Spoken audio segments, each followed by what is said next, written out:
Bismillahirrahmanirrahim. Assalamualaikum warahmatullahi wabarakatuh. Innal hamdalillah nahmaduhu wa nasta'inuhu wa nastaghfiruh wa na'udzu billahi min syururi anfusina wa min sayyiati a'malina. May yahdihillahu fala mudhillalah wa may yudlil fala hadiyalah. Asyhadu an la ilaha illallah wahdahu la syarikalah wa asyhadu anna Muhammadan abduhu wa rasuluh. Qala Allah Ta'ala ya ayyuhalladzina amanu taqullaha haqqa tuqatih wa la tamutunna illa wa antum muslimun. Amma ba'du fa inna asdaqal hadithi kitabullah wa khairal huda Muhammadin sallallahu alaihi wasallam wa syarral umuri muhdatsatuha fa inna kulla muhdatsatin bid'ah wa kulla bid'atin dhalalah wa kulla dhalalatin finnar. Alhamdulillah, segala puji bagi Allah Subhanahu wa taala yang kembali memberikan taufiknya kepada kita sehingga kita kembali bisa beramal, bisa beribadah kepada Allah dan bisa mempelajari agama ini. Dan ini adalah merupakan nikmat yang sangat besar yang harus kita syukuri.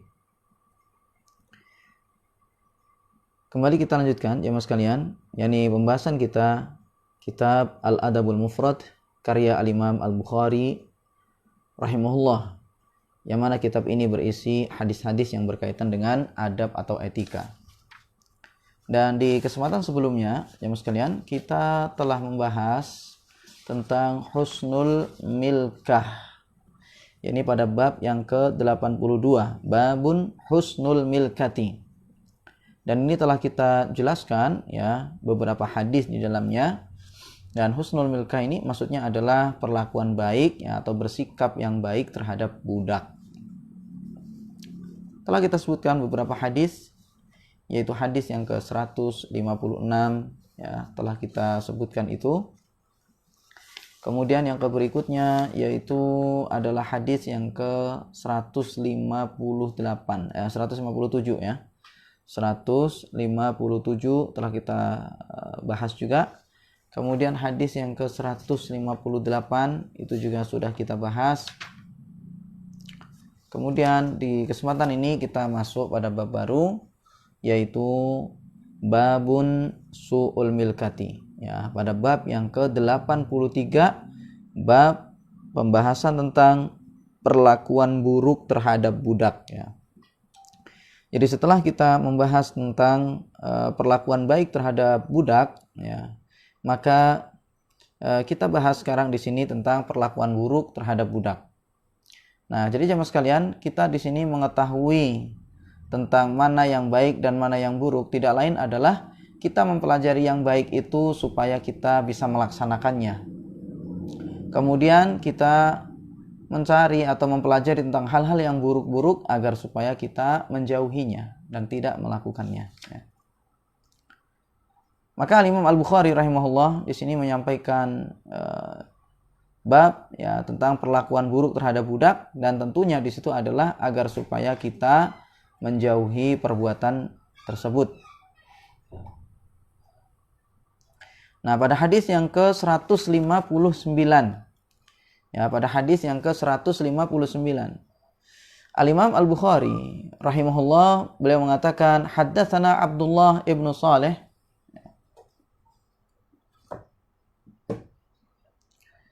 qala haddatsani Muawiyah ibnu Salih an Abdurrahman ibn Jubair ibn Nufair an abihi an Abi Darda'i annahu kana yaqulu lin-nasi nahnu a'rafu bikum minal bayatirati bid-dawabi qad arafna khiyarakum min shirarikum amma khiyarukum alladhi yurja khairuhu wa yu'manu syarruhu wa amma syirarukum falladhi yurja khairuhu wa la yu'manu syarruhu wa la yu'taqu muharraruhu. Kata Imam Al-Bukhari rahimahullah telah mengajarkan kepada kami Abdullah bin Saleh. Dia berkata telah mengajarkan kepadaku Muawiyah bin Saleh dari Abdurrahman bin Jubair bin Nufair dari ayahnya, dari Abu Darda, bahwasanya dia berkata kepada manusia, yakni kepada orang-orang pada saat itu, dahulu aku adalah orang yang paling mengerti dengan kalian dibandingkan dengan para dokter hewan terhadap hewan-hewan, terhadap binatang. Ya, dahulu kami atau nahnu, kami adalah orang yang paling mengetahui terhadap kalian, paling mengenal kalian, ya, dibandingkan dengan para dokter hewan terhadap hewan-hewan mereka. Ya, dibandingkan dengan para dokter hewan terhadap hewan-hewan mereka. Sungguh kami mengetahui orang-orang yang paling baik di antara kalian dan juga orang-orang yang paling buruk di antara kalian. Adapun orang yang paling baik di antara kalian adalah orang yang bisa diharapkan kebaikannya. Ya, kebaikannya itu diharapkan. Dan keburukannya pun juga dijaga. Adapun orang yang paling buruk di antara kalian, maka adalah orang yang tidak bisa diharapkan kebaikannya dan tidak bisa dijaga keburukannya. Wala yu'taku muharraruhu, dan budaknya tidak dibebaskan, ya, budaknya tidak dibebaskan. Baik, jadi jamaah sekalian, di sini Abu Darda radhiyallahu anhu, beliau mengatakan kepada orang-orang bahwasanya saya kenal sekali dengan kalian ini. Dan saya mengerti, kata Abu Darda, saya mengerti di antara kalian itu mana orang yang paling baik dan mana yang paling buruk. Jadi saya kenal betul dengan kalian itu. Bahkan saya lebih kenal kepada kalian dibandingkan dengan kenalnya para dokter hewan kepada hewan-hewan mereka. Ya, saya lebih ngerti dengan kalian dibandingkan dengan dokter hewan, ya, terhadap hewan-hewan mereka, terhadap binatang-binatang yang mereka obati tentunya. Jadi saya sangat mengerti sekali dengan apa yang terjadi dengan kalian. Saya mengerti sekali dengan penyakit apa yang ada pada kalian. Dan saya sangat mengerti sekali dengan siapa di antara kalian yang paling baik dan yang paling buruk. Itu maksudnya. Dan disebutkan oleh Abu Darda di sini, orang yang paling baik di antara manusia, yaitu adalah orang yang bisa diharapkan kebaikannya. Dan juga keburukannya pun juga bisa dihindar. Ya, kalau seandainya dia punya keburukan itu masih bisa dihindari, ya, karena saking minimnya keburukan dia. Adapun orang yang paling buruk dari kalian, kata Abu Darda, yaitu adalah orang yang tidak bisa diharapkan kebaikannya. Karena saking buruknya orang tersebut, ya, saking jahatnya orang tersebut sampai dia tidak bisa diharapkan lagi kebaikannya. Dan juga keburukan dia tidak bisa dihindari. Saking jahatnya orang tersebut, ya, sampai kejahatannya tidak bisa dihindari dan kebaikannya pun tidak dijumpai. Serta wala yu'taku muharraruhu. Ya, wala yu'taku muharraruhu. Jadi maksudnya di situ, ya, tidak dimerdekakan budaknya, ya sekalian, dan ini adalah merupakan syahid dari pembahasan kita, yaitu wala yu'taku muharraruhu, ay annahum idza a'taqau atau idza a'taqu 'abdan istakhdamuhu fa in arada firaqahum idda'u riqahu fayakunu muharraran ghaira mu'taqin yuqalu harral abdi ay sara hurran. Ya, harral abdu ay sara hurran. Maksud kalimat wala yu'taqu muharraruhu, ya, wala yu'taqu muharraruhu, yaitu bahasanya mereka itu apabila mereka memerdekakan budak, mereka mempekerjakannya, menjadikannya sebagai pembantu. Dan apabila budak tersebut dia ingin pisah dengan mereka ini, maka mereka mengklaim perbudakan dia. Ya, jadi dia masih dianggap budak. Diklaim dia itu adalah masih budak yang seolah-olah masih belum dimerdekakan. Ya. Fayakun muharraran ghairu mu'taqin, maka budak tersebut dia dibebaskan tapi sebenarnya dia tidak bebas penuh, gitu ya, kurang lebihnya itu. Ya, jadi dia dibebaskan tetapi ternyata sebenarnya dia tidak bebas penuh. Nah, Yuqalu harral abdu, dikatakan budak itu harra, ya maksudnya adalah sara hurran, dia menjadi merdeka. Jadi jemaah sekalian, kaitannya dengan hal yang sebelumnya, yaitu adalah dari sisi judul bab ini ternyata berbenturan ya, atau bukan berbenturan tapi berlawanan dengan yang sebelumnya. Ya, berlawanan dengan sebelumnya, karena di kesempatan sebelumnya kita telah membahas tentang husnul milkah. Ya, tentang berbuat baik kepada si budak, dan kita telah jelaskan di situ hadis-hadisnya, dan juga hal yang berkaitan dengan ihsan. Ya, berbuat baik ya, kepada makhluk. Ya, jadi ini telah kita jelaskan itu. Ihsan, berbuat baik kepada siapapun. Nah, sekarang di sini tentang orang yang paling buruk. Siapa orang yang paling buruk itu? Yaitu adalah kadang ada orang dia itu yang dikenal itu adalah keburukannya, dan seakan-akan orang tersebut tidak pernah berbuat baik. Ya mungkin ada sebenarnya kebaikan, tetapi ternyata sangat minim sekali. Sampai orang-orang itu kalau seandainya melihat dia, itu sudah putus asa dari kebaikan dia. Setiap kali berjumpa dengan orang lain misalnya ya, selalu dia itu menyakiti. Entah dia itu menyakiti dengan perkataannya, atau misalnya menyakiti dengan perbuatannya, menyakiti dengan segala sesuatu, dengan sikapnya dan seterusnya. Jadi sehingga orang-orang sekitar ketika melihat dia itu sudah tidak suka, karena dia selalu membuat kerusakan. Selalu dia itu membuat suasana itu menjadi tidak nyaman, karena dia selalu berbuat jahat kepada orang lain. Ada memang ya orang, setiap kali kita bertemu dengan dia, itu terkadang kita selalu merasa nyaman. Entah kita itu mendapatkan manfaat dari perkataan dia, atau kita itu mendapatkan manfaat dari perbuatan dia, atau dari sikap dia dan seterusnya. Kita selalu mendapatkan manfaat dari dia itu. Ada kadang jamaah sekalian, kita ini mempelajari akhlak yang baik, itu terkadang dari orang-orang tertentu. Karena dia misalnya tidak pernah menggibah kepada orang lain, karena dia misalnya suka sekali sedekah kepada orang lain, ada kalanya dia suka sekali memberikan motivasi, memberikan nasihat-nasihat kebaikan kepada saudaranya. Kadang kita akhirnya memperoleh pelajaran banyak sekali dari dia, dan kita pun bisa menirunya.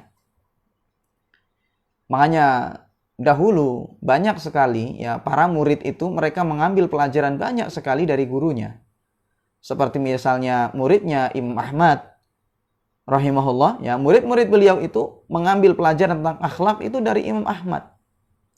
Ya, mereka mempelajari tentang akhlaknya Imam Ahmad yang sangat luhur sekali. Ya tentunya yaitu adalah manusia yang paling luhur akhlaknya, yaitu adalah Nabi kita Shallallahu Alaihi Wasallam. Makanya Nabi kita Shallallahu Alaihi Wasallam bersabda, innama bu'istu liutammima makarimal akhlak. Kata Nabi Shallallahu Alaihi Wasallam, hanyalah aku ini diutus untuk menyempurnakan akhlak manusia. Sehingga memang manusia yang paling luhur yang harus kita yakini akhlaknya ya, yang terbaik, yaitu adalah Nabi kita Shallallahu Alaihi Wasallam. Dan para ulama itu adalah warasatul anbiya. Para ulama itu adalah pewaris para nabi. Makanya banyak sekali dahulu ya para murid itu mempelajari akhlak itu dari gurunya. Karena tentunya gurunya ini mengambil akhlak dari Nabi Shallallahu Alaihi Wasallam. Nah, jadi jemaah sekalian, orang yang terbaik itu adalah orang yang dia itu sangat diharapkan sekali kebaikannya. Jadi mudah sekali diharapkan kebaikannya, dan orang bisa memperoleh kebaikan dari dia. Makanya Nabi kita Shallallahu Alaihi Wasallam bersabda, khairukum anfa'ukum linnas. Sebaik-baik kalian yaitu adalah orang yang paling bermanfaat bagi manusia.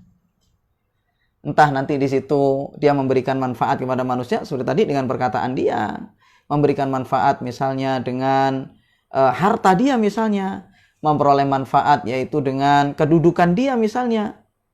Karena dia misalnya punya kedudukan, ya dia membantu orang dengan kedudukan dia itu. Seorang misalnya ketika dia punya jabatan di suatu negara, misalnya ketika dia lihat ada orang-orang miskin, maka dia pun bantu itu. Kemudian kalau seandainya melihat jalan-jalan yang ada di kampung, ya di kampung-kampung misalnya rusak, dia perbaiki. Dia selalu memberikan manfaat karena dia punya kedudukan pada saat itu. Ketika misalnya ada ya rumah-rumah orang miskin ya di sekitar dia yang dia ketahui yang sudah tidak layak, maka dia perbaiki.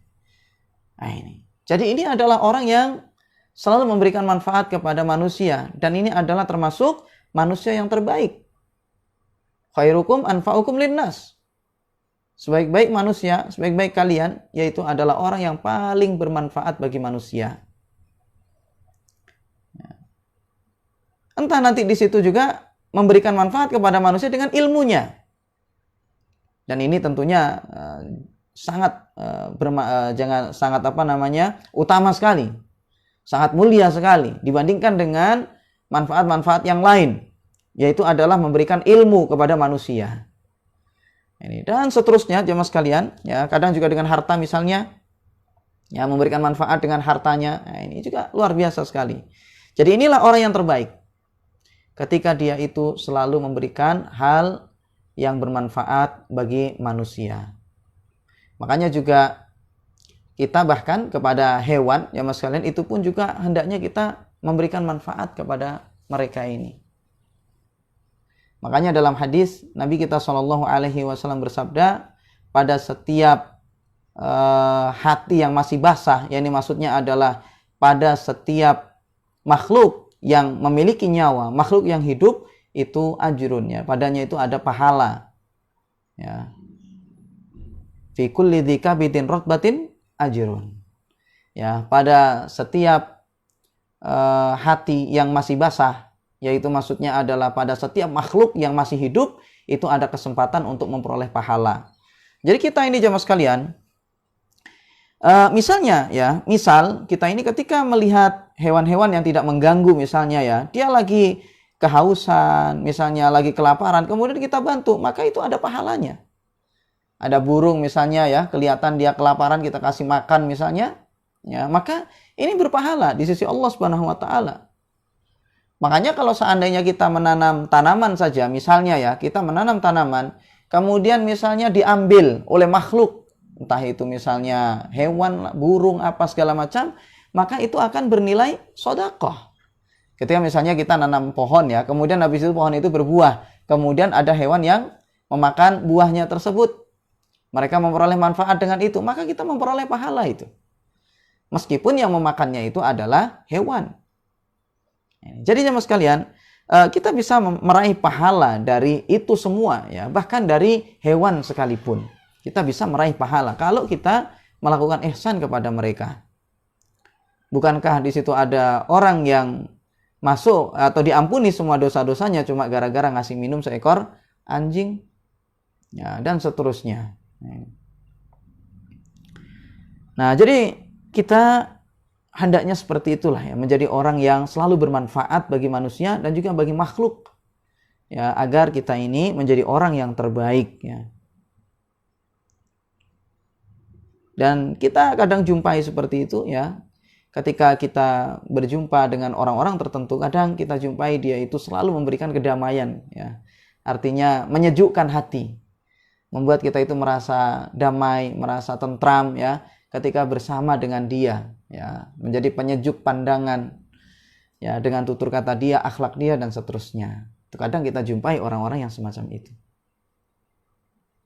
Namun sebaliknya ada orang di sana yang menjadi makhluk yang terburuk. Ya, ada orang yang paling buruk. Siapa itu? Yaitu adalah orang yang tidak bisa diharapkan lagi kebaikannya. Kerjanya dia adalah membuat orang lain itu tersakiti. Orang lain mendapatkan kejahatan dia. Orang kalau sudah ketemu sama dia, dia sudah takut duluan. Misalnya ya, baru ketemu saja dia orang-orang misalnya sudah lari. Nah, itulah manusia terburuk. Jadi dia selalu menyengsarakan orang lain, menyusahkan orang, merepotkan orang, membuat orang tersakiti, membuat orang terkena dampak buruk dia, baik dengan perkataan, perbuatan, dan seterusnya. Misalnya kedudukan dia pun dia manfaatkan untuk menzalimi orang. Dia punya kedudukan, tapi ternyata untuk menzalimi orang lain. Atau juga misalnya seorang ini memiliki ilmu tapi ternyata untuk menyesatkan orang. Semakin banyak ilmunya, misalnya semakin dia berkeinginan untuk menyesatkan orang lain. Jadi dia menuntut ilmu itu cuma dijadikan bahan ya untuk menyesatkan orang. Karena dia tahu celah-celahnya bagaimana menyesatkan manusia dengan ilmu dia tersebut. Nah, ini. Jadi ada orang terkadang di situ manusia tidak merasa aman dari keburukan dia, ya, selalu memberikan keburukan dan kejahatan, ya, kerusakan kepada orang lain. Maka orang semacam ini adalah orang yang paling buruk. Dan juga bahkan jamaah sekalian, kalau kita lihat misalnya ada orang yang masuk ke dalam neraka itu cuma gara-gara dia membunuh atau membuat kucing itu mati. Ada seorang wanita sebutkan dalam suatu hadis, ya, dakhalat imra'atun an-nara fi hirratin. Ada seorang wanita, ya, dahulu dia itu masuk ke dalam neraka cuma disebabkan oleh seekor kucing. Yang mana dia itu mengkerangkeng kucing tersebut, ya. Dia kerangkeng, dia kurung, kemudian habis itu dia tinggal, ya. Dan dia tidak berikan makan kucing tersebut sampai kucing tersebut mati. Ya, dia tidak melepaskannya supaya memakan serangga-serangga yang ada di sekitarnya, tetapi dia kurung, dia tinggal sampai kucing itu mati. Maka seorang wanita itu pun masuk ke dalam neraka gara-gara kucing tersebut, karena dia telah membunuhnya dengan cara semacam itu. Ini kepada hewan saja menyebabkan seseorang itu masuk ke dalam neraka. Padahal ini menyakiti hewan saja, membuat hewan mati. Lalu bagaimana kalau seandainya kepada manusia? Ya, menyakiti manusia, mengganggu manusia, tentunya ini lebih dosa lagi. Dan ini adalah perbuatan zalim, ya, perbuatan zalim, ya. Dan ini adalah merupakan sesuatu yang buruk dan pelakunya itu adalah seburuk-buruk orang. Ketika seseorang itu tidak lagi diharapkan kebaikannya dan dia selalu memberikan keburukan kepada orang lain. Jadi dia keburukannya itu tidak bisa dijaga. Ya, orang tidak bisa menghindar dari keburukan dia. Apalagi orang misalnya seperti tadi, ya, baru ngelihat mukanya dari kejauhan saja sudah lari misalnya, gak suka sama dia misalnya. Maka inilah seburuk-buruk orang. Dan juga wala yu'taku muharraruhu.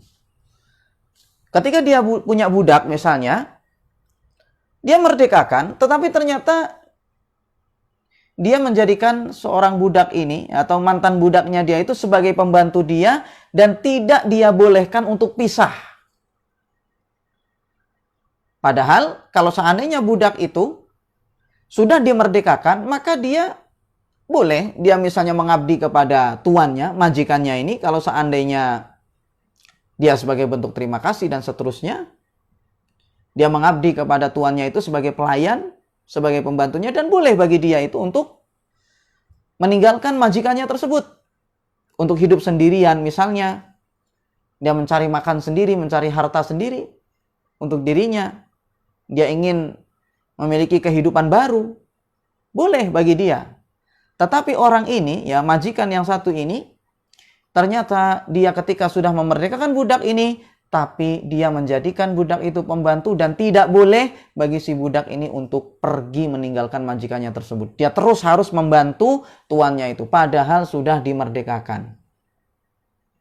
Dan kalau seandainya dimerdekakan, kalau seandainya si budak ini dia pergi misalnya, meninggalkan mantan majikannya tadi, ya, si mantan budak ini misalnya dia pergi dan meninggalkan mantan majikannya itu, maka majikannya ini mengklaim bahwasanya dia masih budak. Maka inilah sejahat-jahat orang, seburuk-buruk manusia, ya, termasuk seburuk-buruk manusia dalam masalah ini. Sehingga apa yang terjadi jamaah sekalian? Budak ini dia merdeka tetapi rasanya masih belum merdeka. Ya. Jadi dia sebenarnya sudah bebas dari perbudakan, tetapi dia merasa masih belum bebas dari perbudakan tersebut. Maka majikannya ini adalah orang yang paling jahat. Ya, adalah orang yang paling buruk kalau seandainya dia punya sikap semacam ini.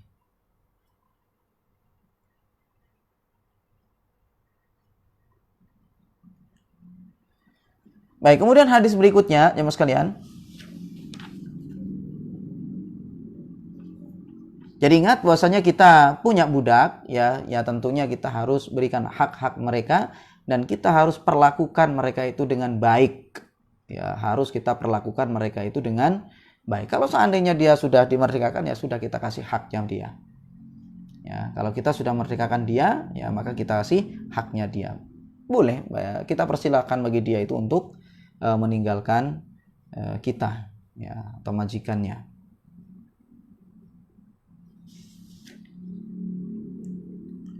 Kemudian hadis berikutnya, jemaah sekalian, yaitu adalah hadis yang ke-160.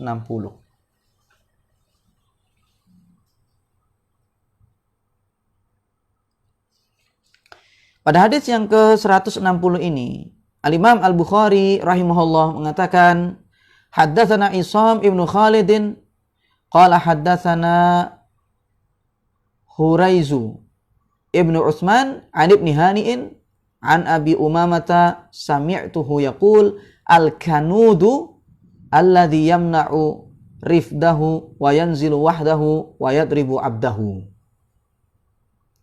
Kata Imam Al-Bukhari rahimahullah, telah mengajarkan kepada kami Isam bin Khalid. Dia berkata, telah mengajarkan kepada kami Huraiz bin Utsman dari Ibnu Hani dari Abi Umamah. Saya mendengarnya, yakni Nabi SAW, beliau bersabda, al-kanudu, ya, al-kanud yaitu huwa al-kafiru bi ni'matillah. Kanud, orang yang kafir kepada nikmat Allah, orang yang ingkar terhadap nikmat Allah, itu adalah alladzi yamna'u rifdahu. Alladzi yamna'u rifdahu, jemaah sekalian, maksudnya yaitu adalah orang yang tidak mau memberi. Ya, alladzi yamna'u rifdahu ay yamna'u atiyatahu wasilatahu. Jadi dia tidak mau memberi dan tidak mau berhubungan baik dengan orang lain. Maka ini adalah al-kanud. Kemudian yang berikutnya yaitu adalah wayanzilu wahdahu. Dan dia hanya tinggal sendirian saja. Artinya dia tidak mau kumpul dengan orang lain. Ya, wayanzilu wahdahu munfaridan anin nas. Dia inginnya itu sendirian, tidak mau kumpul dengan manusia. Wala yasilu min nafsi ahadan hatta la yusyarikahu ahadun fi ta'amin wala ghairihi. Ya, dan dia tidak berhubungan dengan orang lain agar supaya ya tidak ada yang menemani dia ketika dia makan dan seterusnya. Pelit dia ini. Ya. Jadi dia ini pengennya sendirian, gak mau ada yang ganggu. Kalau mau makan biar makan sendirian saja. Nah, ini. Kemudian wayadribu abdahu, dan memukul budaknya. Ya, ini adalah orang yang kanut, yaitu adalah ingkar terhadap nikmat Allah Subhanahu wa taala. Nah, jemaah sekalian, dari sisi derajat hadis, sanadnya hadis ini adalah dhaif. Ya.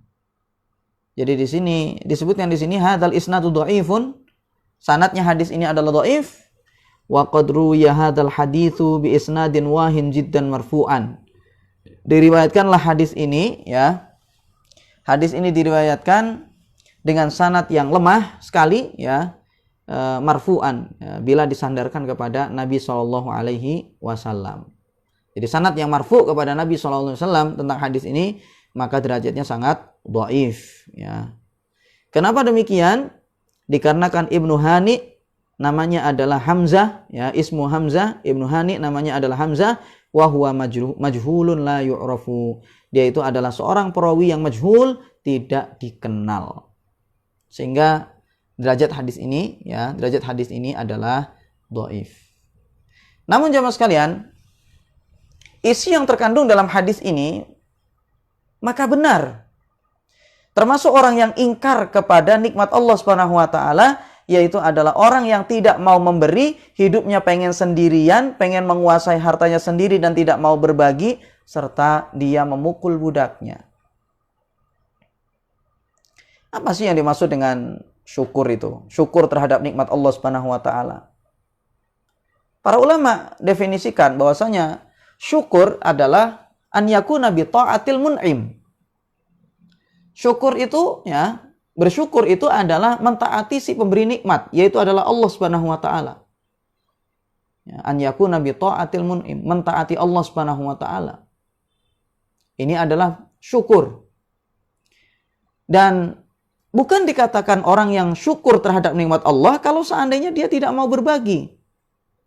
Karena kita diperintahkan untuk saling berbagi oleh Allah Subhanahu wa taala. Dan kemudian kita diperintahkan untuk berinteraksi dengan baik dengan manusia sekitar agar kita ini selalu memberikan manfaat kepada orang lain. Ini diperintahkan juga. Bagaimana di situ perintah untuk ihsan? Innallaha yuhibbul muhsinin. Wa ahsinu. Dan berbuat baiklah kalian. Jelas tentang perintah berbuat baik kepada manusia dan seterusnya. Sehingga termasuk kufur terhadap nikmat Allah Subhanahu wa taala yaitu adalah ketika seseorang itu tidak mau memberi, tidak mau berbagi, ya, tidak mau berinteraksi dan saling berbagi kebaikan kepada manusia, itu termasuk kufur nikmat. Apalagi ditambah lagi di situ adalah memukul budak. Ini tentunya adalah seorang ini tidak berterima kasih kepada Allah. Budak itu adalah karunia dari Allah Subhanahu wa taala. Ketika seorang memiliki budak, semua hidupnya terbantu. Allah kasih dia itu budak, tetapi ternyata budaknya itu dia pukul. Maka berarti dia ini tidak berterima kasih kepada Allah dan berarti dia itu adalah orang yang ingkar terhadap nikmat Allah Subhanahu wa taala. Dan tentang masalah pelit ini jamaah sekalian, tidak mau berbagi kepada orang lain, itu dijelaskan tentang keburukannya ya. Misalnya di dalam Al-Quran, ya kita lihat misalnya dalam surah Al-Lail ayat 8 sampai 11. Allah Subhanahu wa taala berfirman, "Wa amma man bakhila wastaghna wa kadzdzaba bil husna fasanuyassiruhu lil usra." Wa ma yughni anhu maluhu idza taradda. Kata Allah Subhanahu wa taala, adapun orang yang bakhil, orang yang pelit, ya. Jadi dia tidak mau memberi. Bakhil ini kata para ulama yaitu adalah man ma yajibu wa ma yanbaghi badluhu. Ya, jadi yang namanya bakhil, bukhl, pelit, itu maksudnya adalah dia tidak mau memberikan sesuatu yang seharusnya dia berikan. Jadi dia tidak mau memberikan sesuatu yang menjadi kewajiban dia. Tidak mau bayar zakat misalnya. Dan juga dia tidak mau ngasih sesuatu yang seyogyanya dia kasihkan kepada orang lain. Ini bakhil, gak mau berbagi. Tidak mau, suruh zakat, gak mau zakat. Suruh bantu orang-orang sekitar, enggan juga dia. Gak pernah dia itu bantu orang. Maka ini adalah bakhil. Ya, bukhl. Dan ini tercela. Wa amma man bakhila, adapun orang yang pelit. Wastaghna, dan dia itu merasa puas. Merasa tidak butuh. Apa maksudnya? Maksud di sini wastaghna, maksudnya di situ adalah istaghna bi nafsihi wa za'ama annahu mustaghnin an rahmatillahi. Jadi maksud di situ dan dia itu merasa cukup, artinya dia itu adalah merasa cukup dengan dirinya dan tidak butuh dengan rahmat Allah. Ini maksudnya. Jadi adapun orang yang bakhil, orang yang pelit dan dia merasa cukup dan tidak butuh dengan rahmat Allah. Ya. Wa kadzdzaba bil husna, dan dia mendustakan al husna, yakni mendustakan kebenaran, mendustakan apa yang dibawa oleh Allah dan Rasulnya, ya. Apa yang diajarkan oleh Allah dan apa yang dibawa oleh Nabi SAW. Tidak mau membenarkan ajaran Allah dan Rasulnya.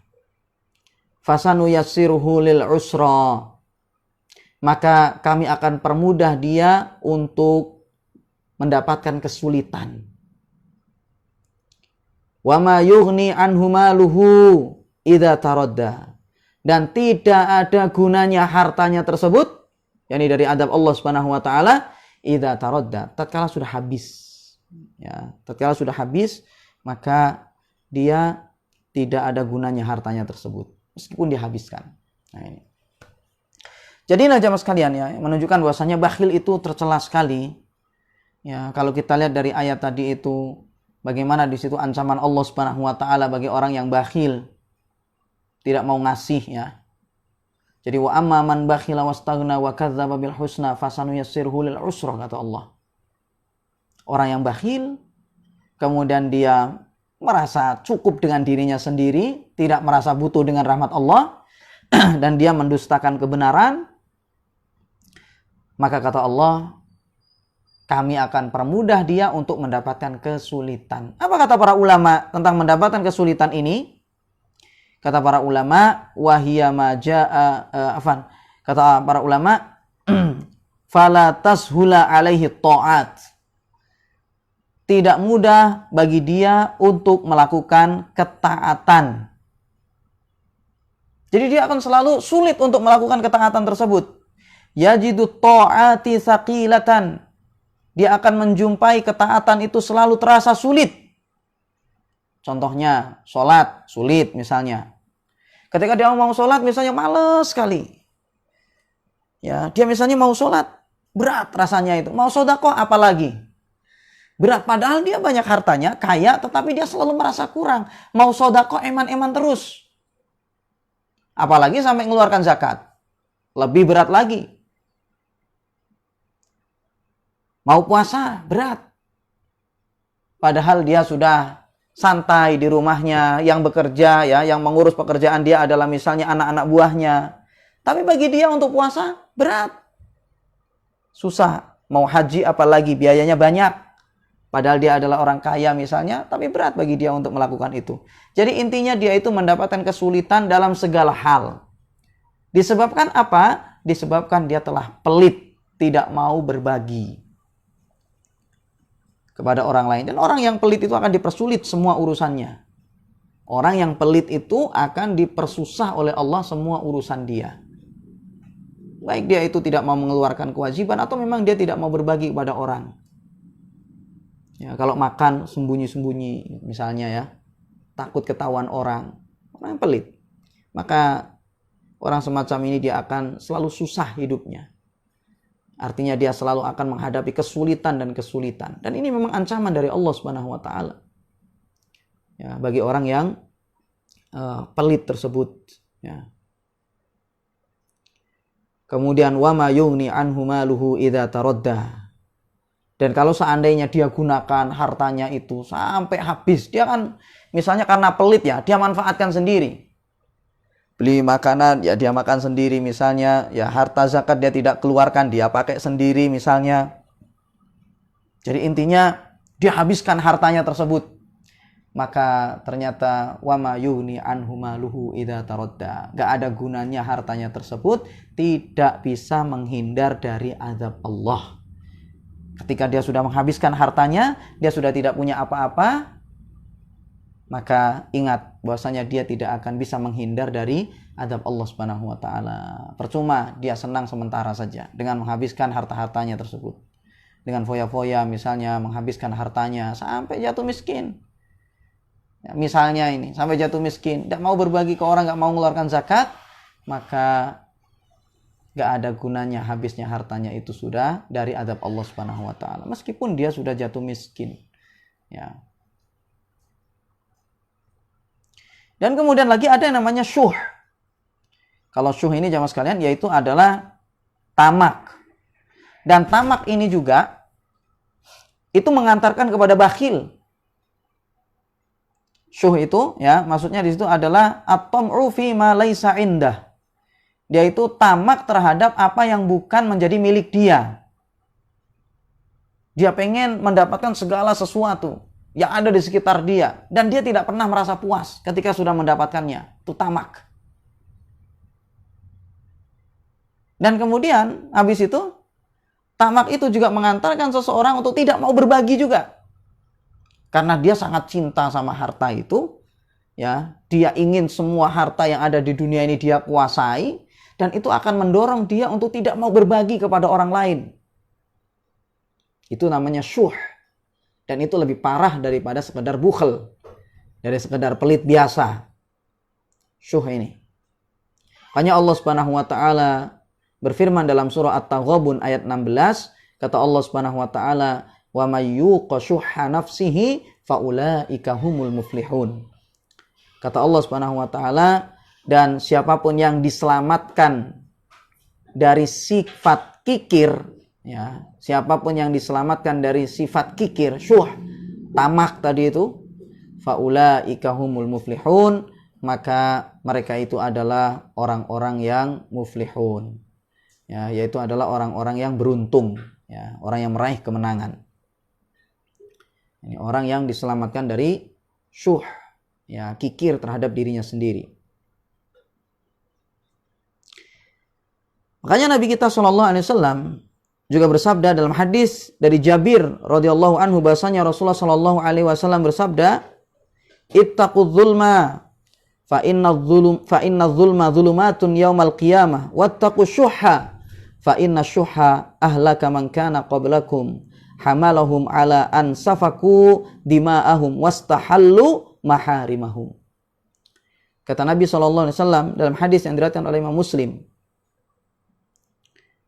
"Ittaqudz zulma, jauhilah oleh kalian perbuatan zalim, dikarenakan perbuatan zalim itu adalah merupakan kegelapan pada hari kiamat. Dan jauhilah oleh kalian itu sifat kikir, asyuh, tamak terhadap harta yang bukan milik dia, yang mengantarkan dia kepada sifat pelit. Dikarenakan asyuh tersebut, ya, tamak dan kikir tersebut telah membinasakan orang-orang sebelum kalian, membawa mereka untuk menumpahkan darah manusia satu sama lain dan menghalalkan sesuatu yang diharamkan, ya, menghalalkan hal-hal yang diharamkan. Sehingga ini menunjukkan bahwasannya pelit itu, jamaah sekalian, itu adalah sesuatu yang sangat tercela, ya. Apalagi di sini misalnya wayanzilu wahdahu, tidak mau kumpul dengan orang, ya, tidak mau dia itu berbagi kepada orang lain, pengennya itu, ya, sendirian, makan sendiri, ya, segala sesuatu itu pengen sendiri terus. Kalau ada orang misalnya menghindar dia, khawatirnya nanti dia, ya, kalau mau makan misalnya orang-orang itu ingin berbagi dengan dia misalnya. Jadi ini adalah sifat yang tercela, dan ini adalah bentuk kufur terhadap nikmat Allah. Ketika Allah Subhanahu wa taala berikan nikmat kepada kita, hendaknya kita manfaatkan, ya, kita manfaatkan untuk hal-hal yang diridai oleh Allah, hal-hal yang memang diinginkan oleh Allah. Itu seharusnya. Ini adalah bentuk syukur terhadap nikmat Allah Subhanahu wa taala, yaitu adalah kita memanfaatkan harta itu di jalan-jalan yang disenangi oleh Allah, yang dicintai oleh Allah Subhanahu wa taala. Dan bentuk kufur terhadap nikmat Allah yaitu adalah ketika kita tidak mau memberikan harta itu ke jalan-jalan yang diridai oleh Allah Subhanahu wa taala, yang dicintai oleh Allah. Ini adalah termasuk kufur terhadap nikmat Allah. Ya. Jadi jemaah sekalian, hendaknya, ya, kita ini, ya, kumpul dengan manusia sekitar agar kita itu selalu memberikan manfaat kepada mereka, ya, agar orang lain itu mendapatkan kebaikan. Jangan kita itu hanya diam saja sendirian, ya, tidak mau berbagi dengan orang lain, ya.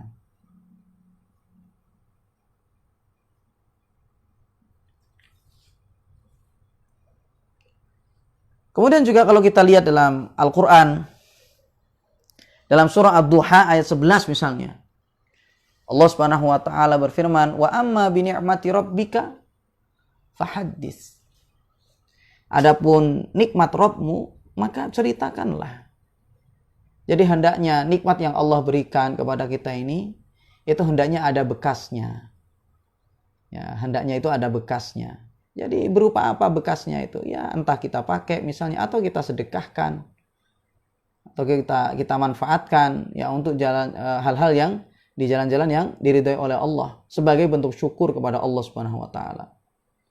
Dan termasuk kufur nikmat tentunya adalah ketika kita ini tidak memanfaatkan harta kita dengan baik, kita simpan ya dan tidak digunakan untuk hal yang kebaikan, apalagi kita misalnya tidak mau mengeluarkan hak yang wajib ya misalnya. Ini adalah termasuk kufur nikmat ya. Naudzubillah min dzalik. Ada suatu hadis ya mas sekalian ya yang diriwayatkan oleh Imam Abu Dawud. Ada suatu hadis yaitu kata Nabi SAW, man u'tiya ata'an fawajada falyujzi bihi fa illam yajid falyusni bihi faman athna bihi faqad syakarahu wa man katamahu faqad kafarahu. Kata Nabi SAW, barang siapa yang diberikan pemberian, diberi oleh orang lain, diberi sesuatu oleh orang lain, fawajada, kemudian dia memiliki sesuatu yang bisa dia gunakan untuk membalas kebaikan tersebut. Jadi dia misalnya memiliki harta atau apalah misalnya ya, benda-benda yang sekiranya bisa diberikan kepada orang yang ngasih tadi. Maka kata Rasulullah, hendaknya dia balas kebaikan orang tadi. Kalau seandainya kita punya, ada orang ngasih, balas dengan kebaikan juga ya. Kemudian fa illam yajid, kalau seandainya dia tidak punya apa-apa, dikasih orang tapi nggak bisa balas, nggak punya apa-apa, nggak punya harta, maka hendaknya dia fal yusni bihi, hendaknya dia puji dia dengan kebaikan ya. Kemudian faman asna bihi faqad syakarahu, siapa yang memuji orang tersebut karena sudah berbuat baik kepada dia, maka sungguh dia itu sudah berterima kasih kepada orang tersebut. Waman katamahu, namun siapa yang menyembunyikannya, tidak mau membalas kebaikan orang, ketika dapat sembunyikan ya, gak mau dan balas orang, faqad kafarahu, maka sungguh dia itu telah kufur terhadap orang tersebut. Ini mengingkari nikmatnya dan tidak punya rasa terima kasih ya. Tidak punya rasa terima kasih kepada orang tersebut ya. Jadi intinya jemaah sekalian, pelit itu tercela ya. Pelit itu tercela, dan ini adalah bentuk kufur terhadap nikmat Allah Subhanahu wa taala. Dan juga wayadribu abdahu. Ya, termasuk kufur terhadap nikmat Allah yaitu adalah memukul budak. Ya, dan ini adalah termasuk inti dari hadis ini, yaitu adalah termasuk kufur terhadap nikmat Allah yaitu adalah memukul budaknya. Seperti kita sebutkan tadi, bahwasanya budak itu adalah karunia dari Allah. Ketika seorang punya budak, itu adalah nikmat, maka hendaknya dia perlakukan budak itu dengan baik, dia kasih haknya dengan baik sebagai bentuk syukur kepada Allah Subhanahu wa taala. Jadi jangan justru malah disakiti. Ya, kalau menyakiti budak tersebut berarti orang ini telah tidak bersyukur kepada Allah dan ingkar terhadap nikmat Allah Subhanahu wa taala.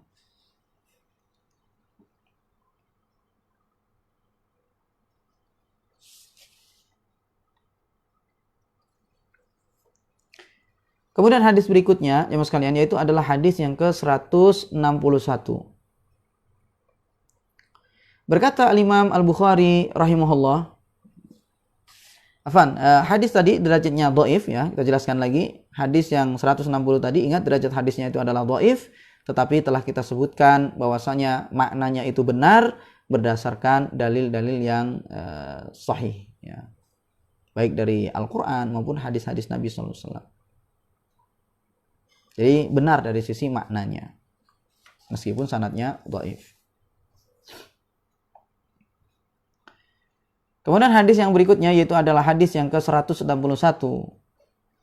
Al-Imam Al-Bukhari rahimahullah, beliau mengatakan, haddatsana Hajjaj ibnu Minhal qala haddatsana Hammad ibnu Salamah an Ali ibn Zaid an Sa'id ibn al-Musayyib wa Hammad an Habib wa Humaid anil Hasan anna rajulan amara gulaman lahu an yasnuwa ala ba'irin lahu fanamal gulamu faja'a bi syu'latin min narin fa'alqaha fi wajhihi fataraddal gulamu fi bi'rin falamma asbaha ata Umar ibn al-Khattabi radhiyallahu anhu fara alladhi fi wajhihi fa'ataqahu. Kata Imam Al-Bukhari rahimahullah, telah mengajarkan kepada kami Hajjaj bin Minhal.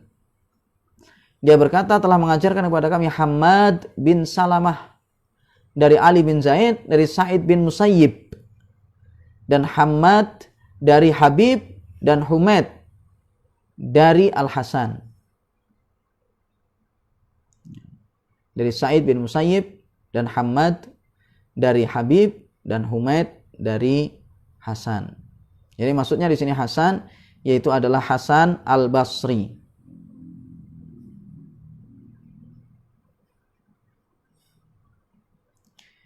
Baik, disebutkan di sini anna rajulan, bahwasanya seseorang dia memerintahkan gulaman lahu.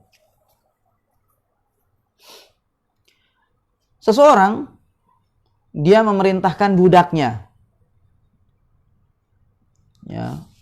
Jadi dia memerintahkan budaknya agar supaya menimba air ala ba'irin lahu, ya, di atas ontanya, ya, dengan ontanya, untuk menimba air dengan ontanya, onta milik dia, milik orang tersebut. Fanamal gulamu, kemudian budak tersebut tertidur. Tidurlah budak tadi itu. Lalu datanglah majikannya tadi, ya, orang tadi itu dengan membawa bara api. Kemudian dilemparlah bara api itu ke wajah si budak tadi itu. Kemudian si budak ini pun jatuh ke dalam sumur. Maka tatkala di pagi hari, si budak itu pun datang kepada Umar bin Khattab radhiyallahu anhu. Kemudian Umar pada saat itu dia melihat bekas yang ada di muka si budak ini, yang ada di wajahnya si budak itu, fa'ataqahu. Kemudian Umar pun memerdekakan budak tersebut, ya. Umar pun memerdekakan budak tersebut. Secara sanad, jamaah sekalian, hadis ini adalah hadis yang dhaif, ya. Secara sanad hadis ini adalah hadis yang dhaif. Dan dikatakan di sini, ya, Hasan ini maksud tadi itu yaitu adalah Hasan Al-Basri, dan kata pensyarah di sini lam yudrik Umar, dia tidak menjumpai Umar radhiyallahu anhu. Dan Ali bin Zaid, ya, maksudnya Ali bin Zaid di situ adalah Ali bin Zaid bin Jad'an, dan dia adalah seorang perawi yang dhaif. Kemudian Habib yang dimaksud tadi itu adalah Ibnu Muhammad Al-Ajami, dia memang thiqah.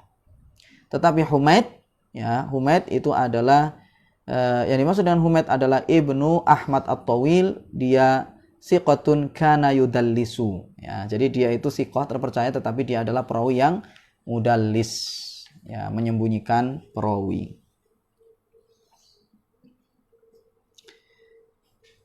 Baik, jadi jamaah sekalian, ya, kalau masalah pelajaran dalam hadis ini, meskipun sanadnya dhaif, ya, tetapi pelajarannya dalam hadis ini yaitu adalah jangan kita berbuat buruk kepada budak kita ini. Yang disebutkan atau dalam cerita ini, ya, dalam kisah ini tentunya adalah perbuatan buruk, ya, menceritakan tentang perbuatan buruk seorang majikan kepada budaknya. Makanya Umar ketika ngelihat sama budak tadi itu, ya, langsunglah dimerdekakan oleh Umar bin Khattab radhiyallahu anhu wa arda. Demikian jamaah sekalian yang bisa kita bahas pada kesempatan ini. Semoga bermanfaat. Insyaallah akan kita lanjutkan pada pertemuan berikutnya, ya. Baik. Demikian, semoga bermanfaat. Wallahu taala a'lam. Wassallallahu ala nabiyina Muhammad wa ala alihi wasallam. Subhanakallahumma wa bihamdika asyhadu an la ilaha illa anta astaghfiruka wa atubu ilaik. Assalamualaikum warahmatullahi wabarakatuh.